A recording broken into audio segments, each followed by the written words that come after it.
Good morning, my friends. I am joined today by a special new friend who is doing some really cool stuff out in the Florida area. Everybody say hello to Dr. Trysh Travis from the University of Florida. Hey, Dr. Travis, Trysh, tell us a little bit about, it's funny, I've been calling Trysh as we've been talking Trysh, and then all of a sudden we started and I became formal, like I've got to call you doctor. So get mad at me if I'm calling you the wrong words, Trysh. Um, this is what we want to do today. Trysh and some incredible teachers from our educators out at the University of Florida and also in the Alachua County Public Schools have created some things that are really cool, and we're excited to share them with the Canvas family. So, Trysh, why don't you start and just talk people through what you do at the University of Florida and the guides you've created for them and why you decided to do this for the school district. So first off, let me say it's Alachua County. That's okay. People say it all different ways. It took me a while to learn it too. But otherwise, everything you said was accurate. Thanks, Mark. So I am a professor of women's studies at the University of Florida. I'm in the College of Liberal Arts and Sciences, and I really am basically a historian and an English teacher. I just teach in a department with a different name. I've used Canvas in a sort of half-assed way for, as long as my university's had it, which I think is maybe 5 or 6 years. I found it to be a pretty supple and relatively easy to use interface, improving a lot incrementally over the years. But I'm not a big ed tech person, and I don't use all the bells and whistles and stuff like that. I'm much more of an old-fashioned paper and pencil and books teacher.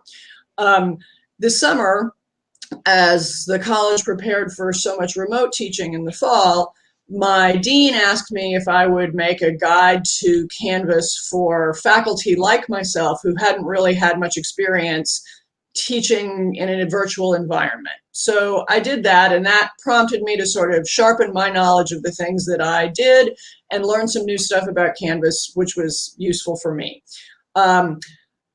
As I was working on that, I was talking with friends who are K through 12 teachers in the public school district here, where my daughter is a middle schooler, and they were being told that they were going to be using Canvas for remote instruction, but they weren't going to be trained on it until 2 weeks before the first day of school.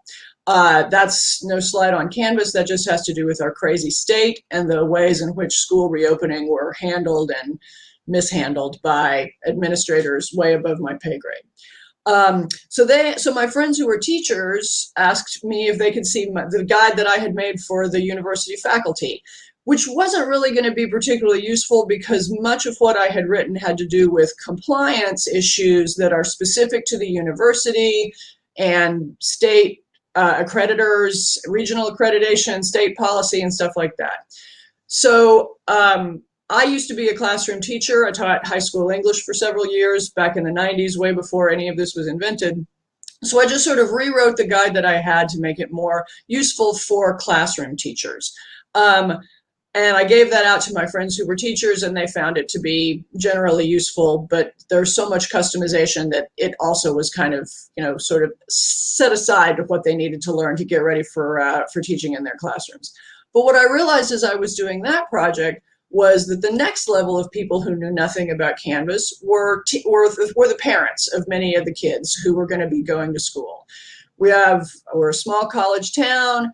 Many of the faculty have children in our very good public school system. Those folks were going to be like me. They would basically become the IT guy as their kids struggled through pre-algebra and world civilization and stuff like that. And they would probably be okay, although parents may lose their minds.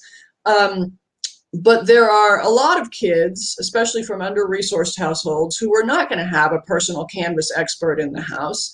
And they could probably use some sort of really quick overview just to explain what this thing is, how it's not Google Classroom, which is what the schools used last year, and just, what their role could be in sort of facilitating their children working with it. And honestly, it's partly about helping the kids, but it's more about helping the parents to help the teachers by staying out of the teacher's way as they try to learn this stuff on the fly. So I started to draw up just a quick one-pager about, what Canvas is. Here's what you need to do. Here's the stuff you don't have to do. You don't have to buy anything. You don't have to, you can get it on your phone. You can do this and that.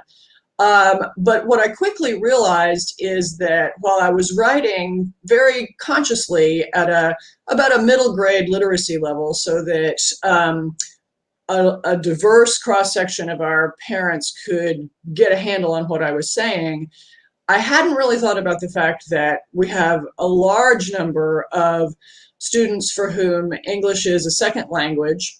They're coming from households where English is not the language spoken in everyday life.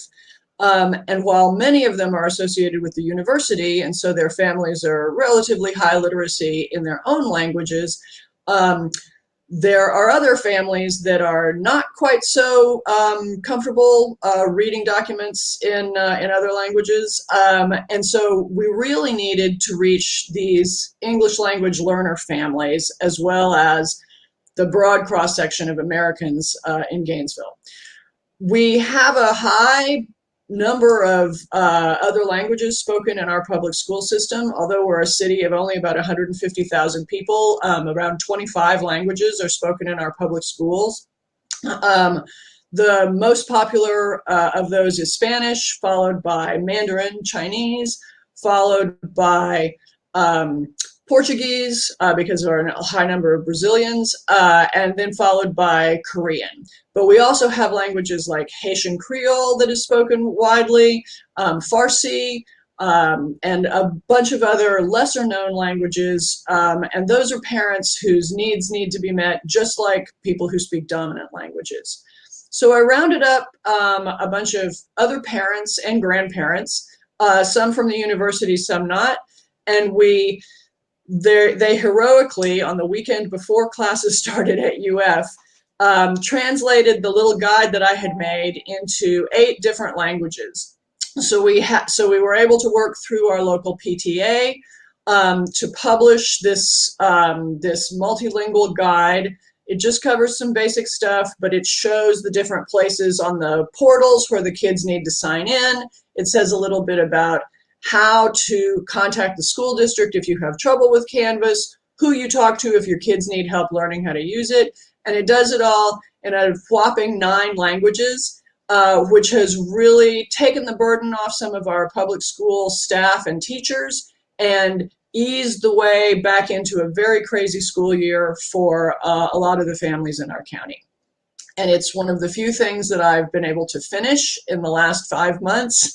And it's one of the few things that I feel really confident about going forward into the next few months.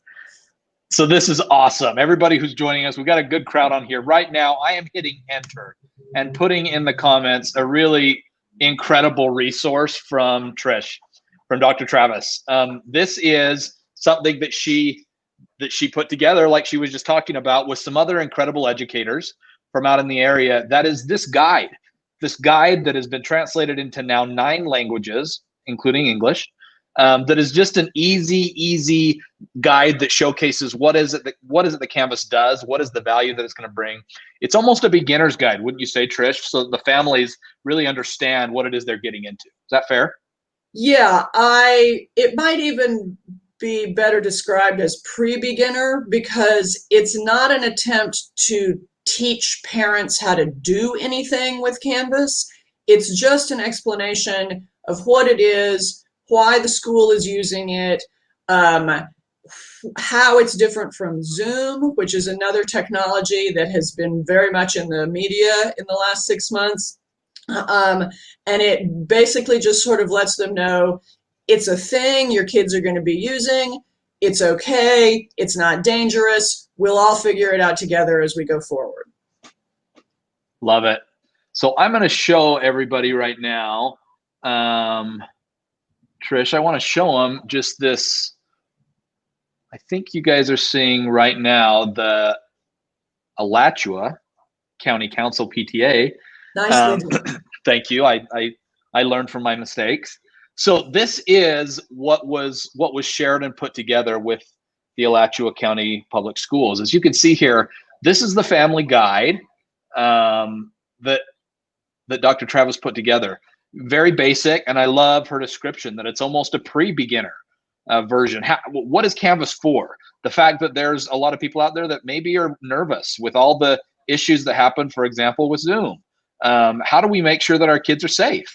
And that's what this is talking about. You can see here all of these languages that Dr. Travis brought together, just some other incredible educators, and said, hey, help me. We need some help here in the school district. And 9 different languages. This is such cool stuff. And this is what makes me so happy about being part of the education community. Just seeing people who decided, hey, look, Dr. Travis, and she'll tell you, as you can see on this family guide, she calls herself here the reluctantly remote teacher. This is, as you probably noticed from the beginning of our conversation, Trysh was and is not a full-fledged, I am 100% in and bought off on everything virtual learning. It's not her. She's been an incredible educator for many years, but she started to see some of the great things that Canvas can do. And this is where we're at today. This is where we're at. And so she's made a difference by going and creating these guides that are needed so desperately. We're going to do some work with her on the Canvas side on trying to highlight some of this great work, because we know that there's other big cities all around, New York, DC, Dallas, and on and on and on, that need to be doing these same kind of things. And we think that what Dr. Travis has already done could be really helpful. I hope so. I really feel like this was a really small drop in a really big bucket. One of the things that really motivated me was the idea that I could do something no matter how small. I can't make public school work better in this crisis time.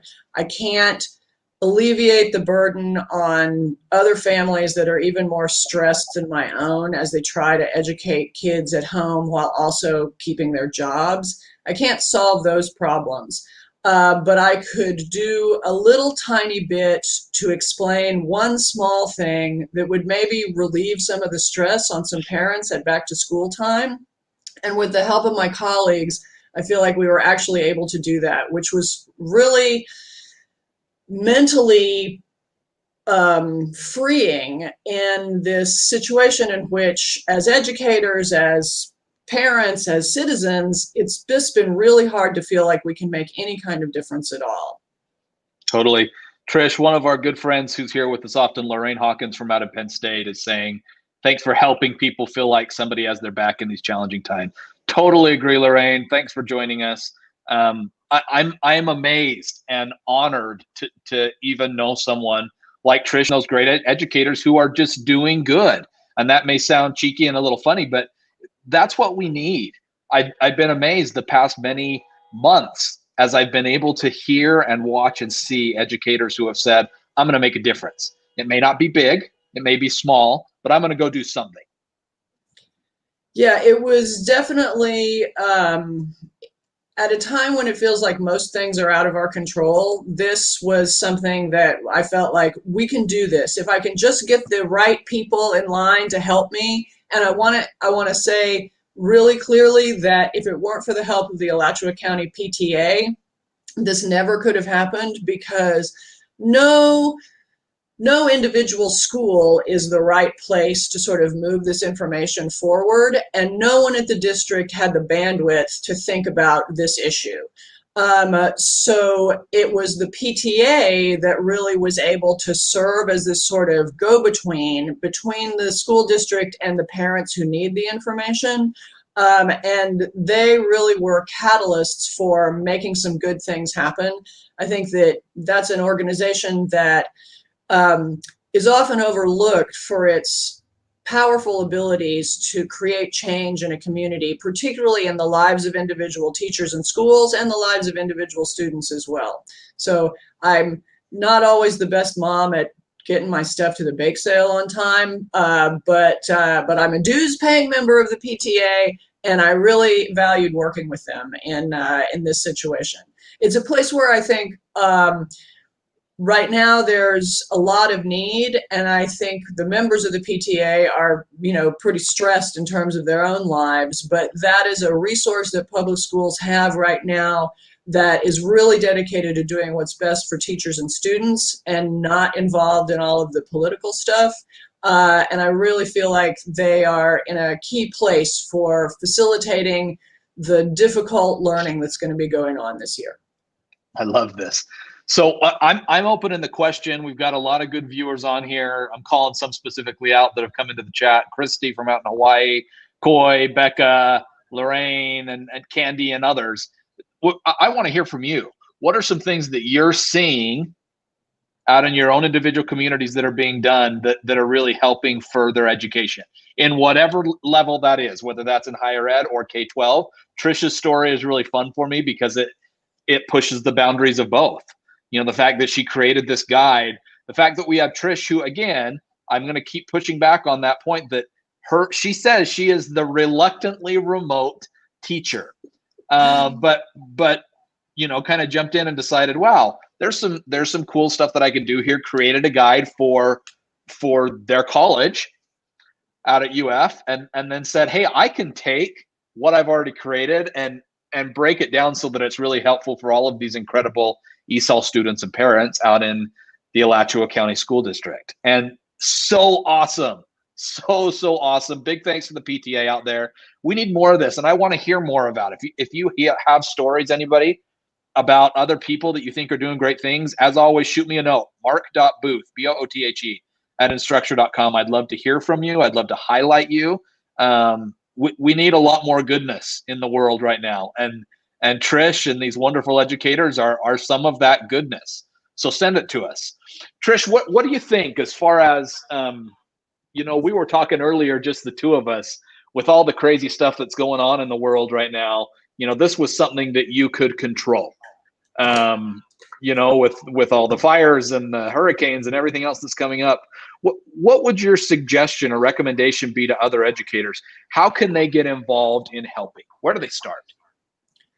Well, I think anyone who is working in K through 16 teaching right now is probably already doing 110, 120% in their jobs. And let's not forget, many of us are doing our teaching job while we are also facilitating our kids' learning at home. It's funny that you asked that, Mark, because I was just thinking about some other projects I have going on and how I feel like right now I can't really ask any of my colleagues for help. I feel like I'm getting the message on so many fronts that people are so maxed out right now that they don't have the energy to help a colleague. They don't have the energy to think about a cool new project. They don't have the resources to do anything except just be getting through every day.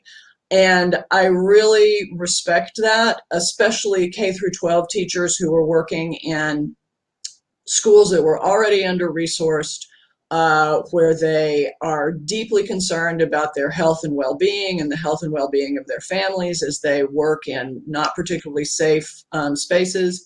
I feel that, for all the parents who are doing a double gig while doing their job at home while also helping their kids, it's really hard to ask anybody for anything else right now.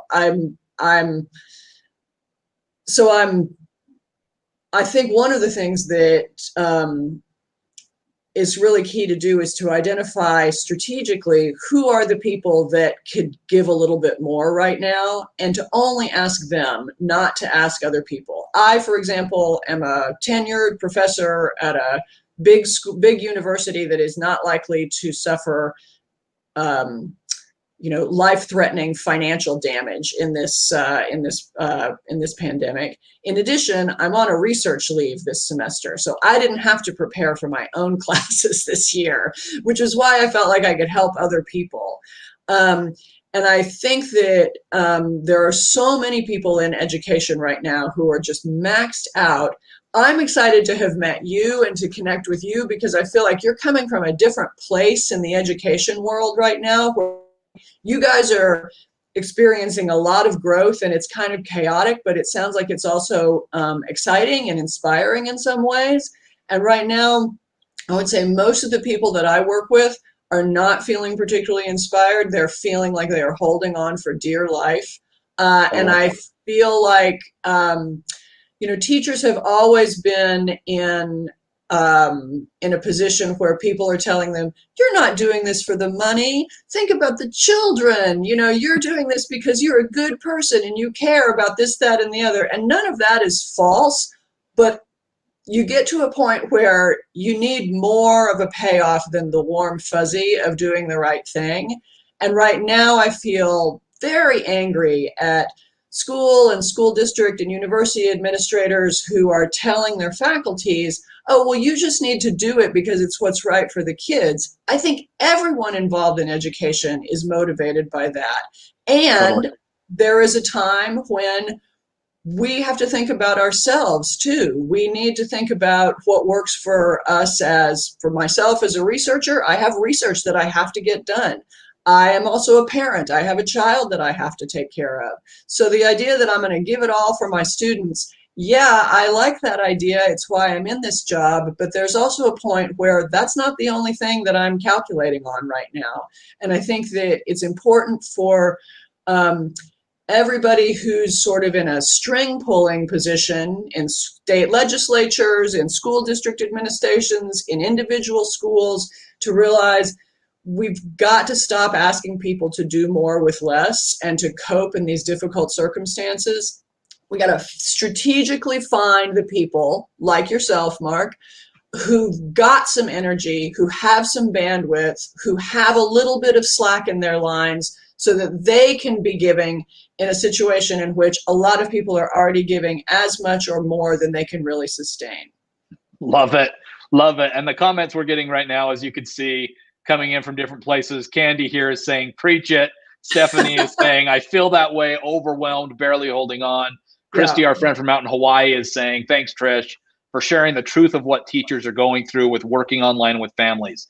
Thank you for taking that step to help alleviate the anxiety to moving to Canvas for faculty and families. So I just love it. This is an inspiring session. And thanks to everybody who's joining us and adding comments in there.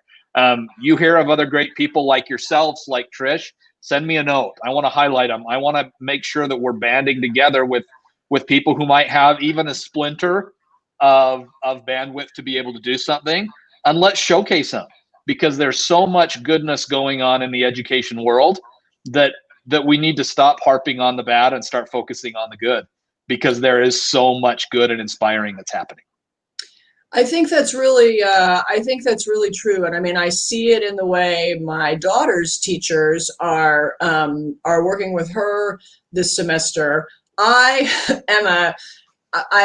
feel bad for my daughter, but I really feel bad for her teachers, because they are in a position where they are constantly being evaluated by someone who has had a job similar to theirs and continues to have a job similar to theirs, and someone who sees the product of the Florida public school system coming into my classroom every year. So I've got a big critique of how Florida public school teachers, even in great schools like the one my daughter attends, how they teach. I decided that what I could do this fall to make their lives easier, in addition to making the Teacher's Guide to Canvas, was to not ask any questions about how anyone was teaching and to just keep my big mouth shut about, don't you think that if you're going to teach citizenship, you should really start with a unit that does blah, blah, blah, and you should have an essay rather than a multiple choice test. I've just decided that as hard as it is for me, I am not going to ask my daughter's teachers any questions about anything during the first marking period. And they thank you, Trish. They thank you for that. I'm sure they're all really grateful. We'll see if my daughter learns better, worse, the same. Who can say? But I think that what I see is people really trying and being taxed on so many sides. Just giving teachers as much space as possible right now seems like one of the best things we can do to let them find their way in this new technological setup that is, for some, quite complicated and confusing. Totally agree. A great comment here from Lorraine out at Penn State. My campus, even during this huge crunch, we have a community of faculty who can and want to help out one another. Tips, brainstorming, commiserating too has all been really helpful. That's awesome to hear. The link that I just barely shared, everyone, on Facebook, Twitter, LinkedIn, YouTube, wherever you are, is a link to that family guide to Canvas that Dr. Travis has made available on teacherspayteachers.com. It's totally free. This is now available in 9 different languages. Again, huge thanks to our friends in the school district down in Florida and to the professors who helped translate this thing. Really just a team and community effort. So take advantage of it. Enjoy it. Thank you, Dr. Travis, for making this available to everybody. So, Mark, I just want to make a small clarification for folks who are looking at those links. So I think you've shared 2 links, and you shared the screen a second ago showing the Alachua County PTA's Family Guide to Canvas, which is a PDF of the English that I wrote and the 8 different languages that my colleagues created. Those are all available on that website for anyone who wants them. However, the guide was written for Alachua County Public Schools and includes information about what website to go to, the portal is, who you call in the district if you need technology, and stuff like that. That's not going to be relevant for people outside of our district. So what I did on the Teachers Pay Teachers site was to go back to my original Word document that I wrote, and I just redacted all the information that's Alachua County school specific. It's highlighted, and you give directions in the Word document to add your information here. So you have a sort of basic template only in English that anybody from elsewhere in the country can take and customize with information from their district. But I haven't done a translation, I haven't done the translations of that generic non-Alachua County specific document. I don't think I can go back to my colleagues now that classes have started and ask them to retranslate, but the original English document is there as a Word document for anyone who wants to get it off Teachers Pay Teachers, and then you can customize it for your district and hopefully work out a translation schema that will work for you as well. Love it. So I did just put both links in there. You'll see the first one that's there now is the accpta.org. That's Alachua County, what is Public it? Schools. Public Schools, sorry. Check that one out. And right after that is the free customizable link that Dr. Travis has put together. We are so grateful to her, to the PTA, to the University of Florida, and all the other great educators who are a part of this. Again, don't forget, shoot me notes if you know of others who are doing cool things. And take a second if you have some bandwidth to do even some more helping, to find some little easy way to lift like Dr. Travis did, because I think it does a lot more than Dr. Travis. You've not only helped, ACCPTA and the entire district, you've helped people all over the world just through this live stream alone, helping us to feel a little bit of inspiration about how to keep going during the tough times. Yeah, that's making me a little bit nervous. It's a big lift there. Let me just say, for those of you who might be out there thinking, well, this is all cool and everything, but I have no idea how to get this translated for folks in my area. I think there are a couple of resources that you might easily be able to tap into. One would be the Foreign Languages Department at a local university, even a community college. This is a very simple document. It is not complicated, nuanced translation like you would need to make if you were translating a novel, nor is it highly technical like you were trying to translate some sort of technical manual. It's plain, everyday English.